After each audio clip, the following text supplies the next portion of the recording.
Selamat pagi anak-anak. Materi kita hari ini adalah struktur dan kaidah kebahasaan teks fantasi. Yap, langsung saja struktur teks fantasi. Apa sih itu struktur? Struktur adalah bagian-bagian dari sebuah teks yang mencirikan suatu teks, yakni ada awal, tengah, dan akhir. Struktur teks fantasi ada 3, yakni orientasi, komplikasi, dan resolusi. Apa sih itu orientasi? Orientasi berisi tentang penggambaran awal tokoh, latar, dan awal mulanya konflik. Kemudian ada komplikasi berisi tentang konflik, masalah, dan memuncaknya masalah. Yang terakhir adalah resolusi, yakni penyelesaian masalah. Bagaimana tokoh itu menyelesaikan permasalahan yang sedang ia hadapi dalam cerita. Kemudian perhatikanlah analisis struktur teks fantasi sepasang penyihir. Yap, dari orientasi. Orientasinya yakni bisa dilihat orientasinya terletak pada paragraf 1 dan paragraf 2, yakni berisi tentang pengenalan tokoh Arko dan Niko, kemudian kekuatan dan karakter dari Arko dan Niko, serta latar yakni di sebuah desa yang damai, latar tempat. Yap. Lalu ada juga awal munculnya konflik, yakni memamerkan kekuatannya kepada teman-teman dan suka mengubah benda-benda yang ada di sekitarnya itu menjadi batu. Lanjut, yakni tahap komplikasi. Oke, komplikasi yakni munculnya konflik terletak pada paragraf ketiga di mana Niko yang terus-terusan dinasihati oleh Arko tetapi tidak mendengarkan, ya dia terus-terusan mengubah benda di sekitarnya menjadi batu sehingga ada satu benda yakni cermin yang berusaha diubah menjadi batu tetapi malah terpantulkan sehingga Niko pun menjadi batu. Kemudian ada resolusi yakni penyelesaian masalah. Nah, melihat keadaan tersebut, Arko kakaknya ini merasa bingung dan khawatir dengan Niko sehingga menghubungi guru sihir. Kemudian guru sihir berkata bahwa sihir yang dilakukan oleh Niko itu sifatnya abadi. Berikutnya adalah kaidah kebahasaan teks fantasi. Apa itu kaidah kebahasaan teks fantasi? Kaidah kebahasaan adalah bahasa yang digunakan atau menjadi ciri khas atau ciri khusus dari teks fantasi yang membedakan dengan teks lainnya. Yakni kaidah kebahasaan teks fantasi ada 6. Kata ganti orang, makna kias dan makna khusus, kata cerapan panca indera, kata sambung penanda urutan waktu, ungkapan keterkejutan, dan kalimat langsung, serta kalimat tidak langsung. Oke, langsung saja yang pertama, kata ganti orang.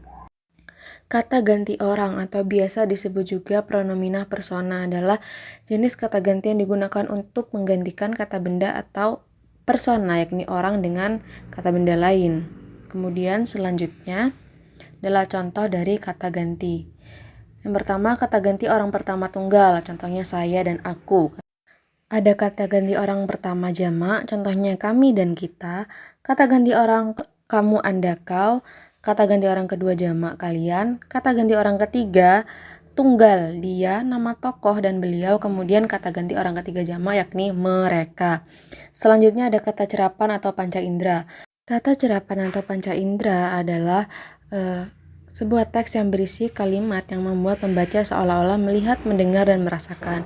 Contoh ada panca, kata panca berarti 5, panca indera, 5 indera. Penglihatan, pendengaran, penciuman, perabaan, dan pencita rasaan. Penglihatan, gemerlap, surat. Pendengaran ada sunyi, bising. Kemudian penciuman, wangi, harum, semerbak.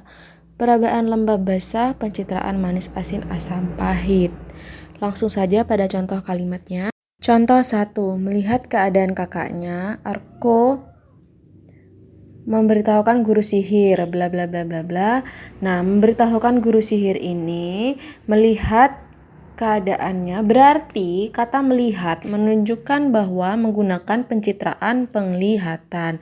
Kemudian contoh 2, 3 rumah bergaya kerucut menyambut mataku, emas dan berlian bertaburan. Nah, penggambaran latar tempat yang seperti itu tentu menggunakan indera penglihatan karena mendeskripsikan keadaan sekitar yang hanya bisa diketahui dengan melihat menggunakan mata. Kemudian ada latar suasana. Setetes air mata pun jatuh dari wajah sang ratu, tidak sepatah kata pun terdengar. Nah, berarti ini setetes mata berarti dilihat menggunakan mata. Kemudian ada tidak sepatah kata pun terdengar berarti menggunakan indera pendengaran. Latar waktu, tengah malam tidak ada bintang, mendung hitam nampak menggumpal, lolongan anjing bersaut-sautan.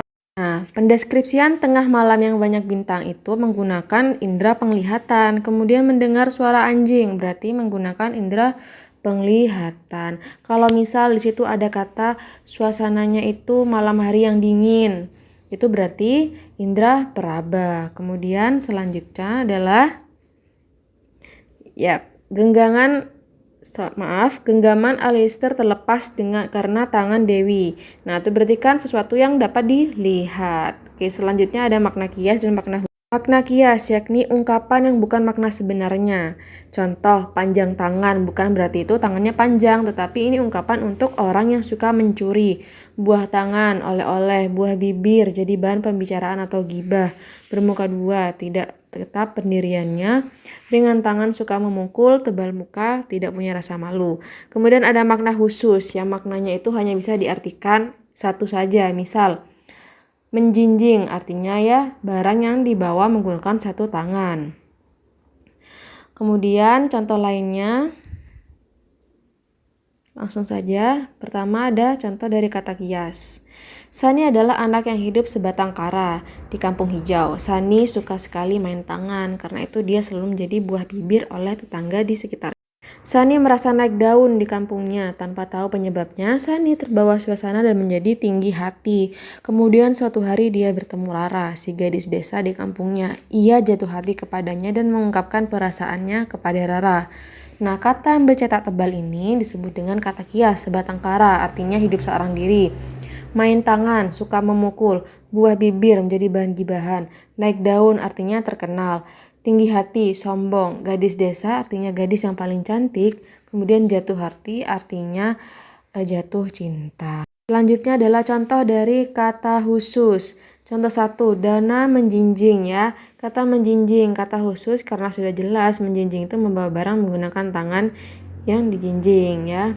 Kemudian sehelai rambutmu. Nah, ketika kata sehelai berarti itu bukan seikat rambut. Nah, melainkan ya satu helai rambut. Berbeda halnya dengan rambutmu yang berwarna coklat. Nah, rambutmu itu kan banyak ya, banyak makna. Misal, ada rambut alis, ada rambut kepala. Kemudian rambutmu ini rambut yang sebelah mana? Apa rambut poninya saja atau keseluruhan? Nah, ketika ada kata sehelai itu berarti jelas hanya satu helai rambut.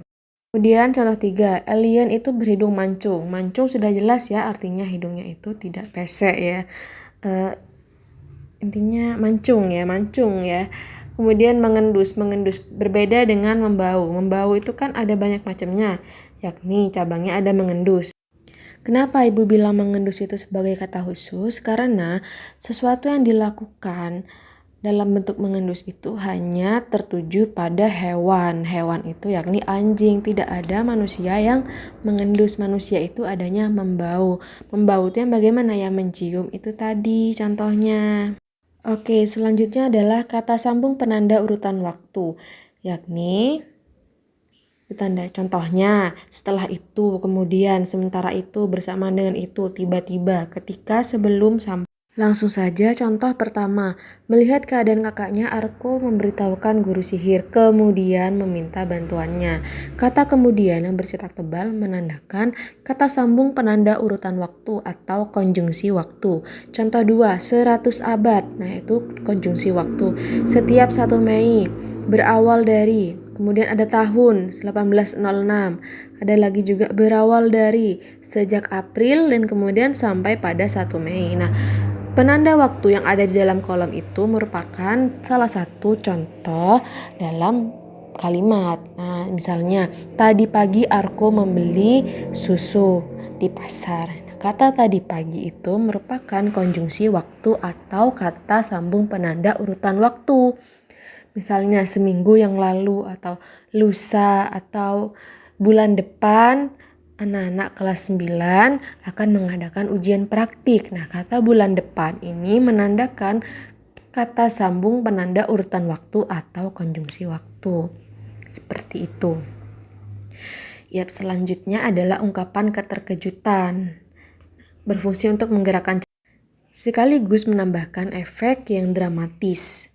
untuk menggiring pembaca kepada konflik. Contoh, tiba-tiba raksasa itu menangkap timun emas dan membawanya pergi. Kata tiba-tiba itu contoh ungkapan keterkejutan. Contoh 2, anehnya benda itu tiba-tiba jatuh dari langit. Kemudian ada contoh 3, tak disangka lemari itu adalah mesin waktu. Jadi kata-kata yang mengungkapkan bagaimana tokoh itu terkejut terhadap kejadian yang ada di hadapannya itu. Selanjutnya adalah kalimat langsung dan kalimat tidak langsung. Kalimat langsung itu ciri-cirinya, ciri utamanya menggunakan tanda petik. Contohnya, raksasa itu mengejar kita, teriak Fiona kalang kabut. Nah, kata yang bercetak tebal itu yang ada tanda petiknya itu selalu kalimat langsung ya. Kemudian selanjutnya ada kalimat tidak langsung. Kalimat tidak langsung adalah kalimat yang melaporkan atau memberitahukan perkataan orang dalam bentuk kalimat berita. Contohnya, ayah menyuruhku untuk membeli kopi di warung. Nah, kalimat tidak langsung ini tidak ada tanda petik. Ya, ciri utamanya intonasinya datar. Kan misal nih kalau di dialog kan ada dialog seperti ini. Wah, apakah benar itu? Nah, itu kalimat langsung. Kenapa? Karena intonasinya itu naik turun. Kalau kalimat tidak langsung itu tidak ada intonasi. Contoh 2, Adi mengatakan kepadaku bahwa ia sedang sakit sehingga tidak bisa mengikuti pelajaran hari ini. Begitu. Sekian materi untuk hari ini. Kurang lebihnya Ibu mohon maaf. Jangan lupa dicatat anak-anak dan jangan lupa selalu berdoa sehingga apa yang kita pelajari pada hari ini itu ditulis sebagai ibadah dan dapat barokah.